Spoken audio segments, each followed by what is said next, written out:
Bonjour à tous, bienvenue pour ce point de la mi-journée sur le CAC 40. Alors, le CAC 40, qu'est-ce qu'il nous a fait? Eh bien, il a été testé donc la résistance qu'on imaginait. Il l'a franchi, maintenant c'est pas flagrant. Le volume, c'est pas non plus trop là pour nous conforter.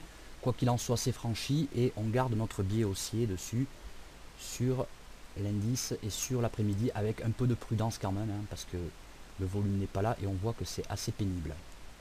Allez, on va aller faire le tour de quelques valeurs. On va commencer par Carrefour, dont on avait parlé ce matin.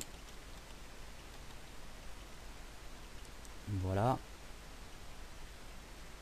Alors, Carrefour a eu du mal à partir. Nous étions haussiers dessus. Il est resté dans son open range ici un bon moment. Et puis, bon, ben, il est reparti à la hausse. On est sur une résistance intermédiaire donnée par les points pivots.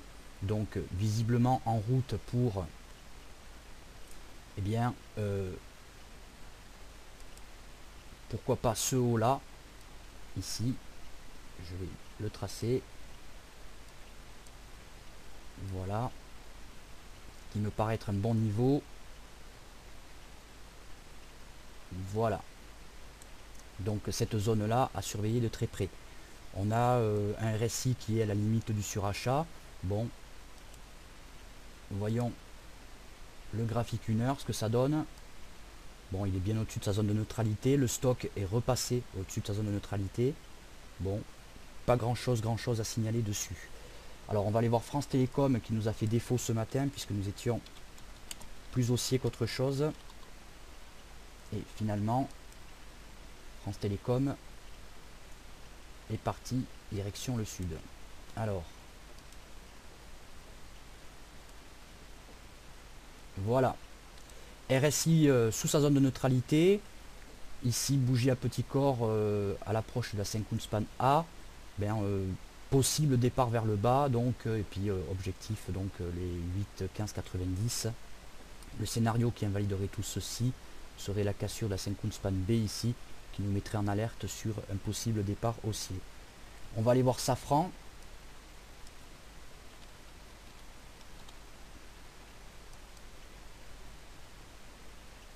Voilà. Alors Safran, toujours dans son open range, qui se situe ici. Donc marché très hésitant. On a comblé le gap. Alors moi pour l'instant, j'ai tendance à rester baissier, mais c'est vraiment à la limite. Il faudrait vraiment accélérer un petit peu vers le bas pour que j'ai beaucoup plus de conviction. Voilà. Néanmoins, le RSI, il est collé sur sa zone de neutralité, donc ça passe ou ça casse. A priori, peut-être même que le titre ferait du surplace aujourd'hui, puisqu'il a comblé le gap, et puis il va rester hésitant. On va aller voir les bancaires, dont on avait parlé ce matin, et dont on disait qu'il y avait un possible départ haussier, puisque l'indice CAC Bank nous indiquait tout ceci. Alors, on va commencer par le Crédit Agricole. On est ici sur un objectif donné par le pivot, donc une résistance 3 intraday. Bon, ici, on est un peu éloigné de la Tenkan et de la Kinjun.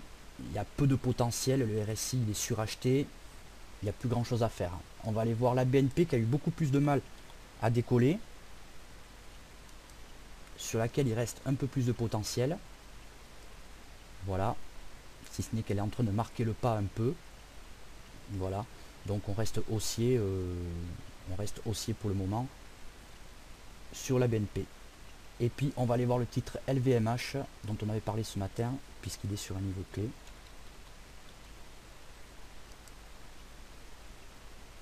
Et voilà, LVMH dans son open range, très hésitant. Alors, bon ben voilà, marché hésitant, et bien marché piégeux, donc ben, il faut laisser de côté quoi.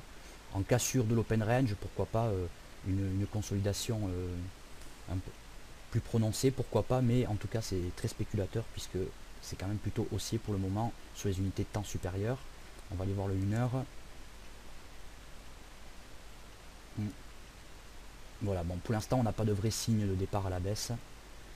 Et voilà, c'est tout pour le moment, je vous remercie, je vous souhaite une bonne après-midi et je vous dis à bientôt.